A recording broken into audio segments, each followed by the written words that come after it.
नमस्कार बालमित्रांनो, तुम्हाला गप्पा मारायला खूप आवडतात ना? हो, आपल्या सगळ्यांनाच गप्पा मारायला खूप आवडतात. आपण सकाळी झोपेतून उठल्यापासून संध्याकाळी झोपेपर्यंत खूप गप्पा मारत असतो. मग घरामध्ये आई बाबा असतील, आजी आजोबा असतील, तुमचे लहान भावंड असतील, त्यांच्याशी आपण बोलत असतो. घराच्या बाहेर आपण पडलो की घराबाहेर आपल्याला आपले शेजारी भेटतात, आपले मित्रमंडळी भेटतात. आपण त्यांच्याशी सुद्धा खूप बोलत असतो. तुम्ही जर शाळेत गेलात तर शाळेमध्ये तुमचे मित्रमैत्रिणी भेटतात, शाळेमध्ये बाई भेटतात. आपण त्यांच्याशी सुद्धा बोलत असतो. एवढंच काय तर आपण मंडईमध्ये गेलो तर मंडईमध्ये सुद्धा आपला खूप लोकांशी आपल्या तिथं बोलणं होतं. मग तिथं भाजीवाले असतील, कापडवाले दुकानदार असतील किंवा किराणा मालाचे दुकानदार असतील, ह्यांच्याशी आपण सगळ्यांशी बोलत असतो. मग कधी कधी दोन माणसामध्ये हे बोलणं होतं तर कधी कधी दोन पेक्षा जास्त लोकांशी सुद्धा आपलं बोलणं होत असतं. मग हे जे बोलणं आहे यालाच म्हणायचं संवाद. आज आपण इयत्ता चौथीतील विषय मराठीतील जो घटक आहे आम्ही संवाद करतो हा भाग बघणार आहोत. यातलं तुम्हाला मी चित्र दाखवणार आहे. यातलं पहिलं चित्र आहे मासा आणि माशाचं पिल्लू. आता हे दोघं काय बरं एकमेकांशी बोलत असतील, काय संवाद करत असतील तर ते आपण ऐकूया. आता मासा आणि माशाचं पिल्लू यांचा हा संवाद आहे. मासुल्या, ए मासुल्या, काय ग आई, कशाला आवाज देतेस? अरे बाळा, चल पटकन आवर, आज मी तुला पोहायला शिकवणार आहे. नको ना आई, मला फार कंटाळा आलाय. का रे? आज मी पोटभर जेवले त्यामुळे मला खूप कंटाळा आलाय. आपण उद्या जाऊया का? हो, पण उद्या तरी नक्की ना? ठीक. हा संवाद झाला माशा आणि माशाचं पिल्लू यातला. आता यापुढे दुसरे चित्र दाखवणार आहे चिमणी आणि चिमणीचं बाळ. या झाडाच्या खोडावरती हे जे घरटं आहे या घरट्यामध्ये चिमणीची पिल्लं आहे आणि इथे चिमणी सुद्धा आहे.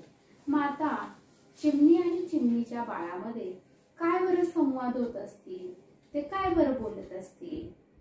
चिव चिव चिमणी गाते गाणी, पिते पाणी, तुमच्यासाठी आणले चारा पाणी, चिव चिव चिव चिव.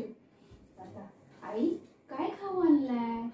तुमच्यासाठी ज्वारी आणली, बाजरी आणली आणि गहू सुद्धा आणलाय. हा, जरा तुमची थोडी चिवचिव बंद करा आणि खाण्यासाठी तोंड उघडा. हा झाला चिमणी आणि तिच्या पिल्लांमधला संवाद. यापुढे आपण पुढचा संवाद बघणार आहोत डायनोसर आणि त्याचं बाळ म्हणजे त्याचं पिल्लू. आता डायनोसर आणि त्याचं पिल्लू हे एकमेकांशी काय बरं बोलत असतील? डायनोसराचं बाळ म्हणतंय की आई, मी आता खूप मोठा झालोय, मी पण तुझ्या बरोबर येणार जंगलात. नको रे बाळा, तू अजून लहान आहेस. मी तुझ्यासाठी खाऊ घेऊन येते, झाडाचा छान छान पाला घेऊन येते. पण आई, मागच्या वेळेस तू जसा कडू पाला आणला होता तसा मात्र आणू नकोस हा. ठीक आहे, शान माझं बाळ.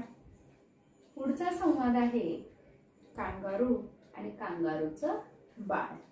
तर हे जे कांगारूचं बाळ आहे हे त्या कांगारूच्या आईच्या पोटाला जी पिशवी असते त्या पिशवीमध्ये ते ठेवलेलं असतं. आता ही या पिशवीमध्ये त्याला ठेवल्यावर ते तिथं सुरक्षित असतं. पण जशी आपली आई बाहेर फिरते तसंच ह्या बाळाला सुद्धा वाटते आपण बाहेर फिरावं. तर आपण या दोघांचा आता संवाद ऐकूया. किती रे वळवळ करतोयस? काय ग आई? अगं, मला पण खाली यायचंय, मला पण बाहेर उड्या मारायच्या. हो का? मग चल बाहेर. आता आपण मासा, माशाचं पिल्लू, चिमणी आणि चिमणीचं बाळ, डायनोसॉर त्याचं बाळ, पुढे कांगारू आणि कांगारूचं बाळ यांच्यामधला संवाद ऐकलेला आहे. आता तुम्ही तुमचा आई आणि बाबांबरोबरचा जो संवाद आहे तो लिहायचा आहे. त्यानंतर आई आणि तुझी आजी या दोघींमधला संवाद लिहायचा आहे.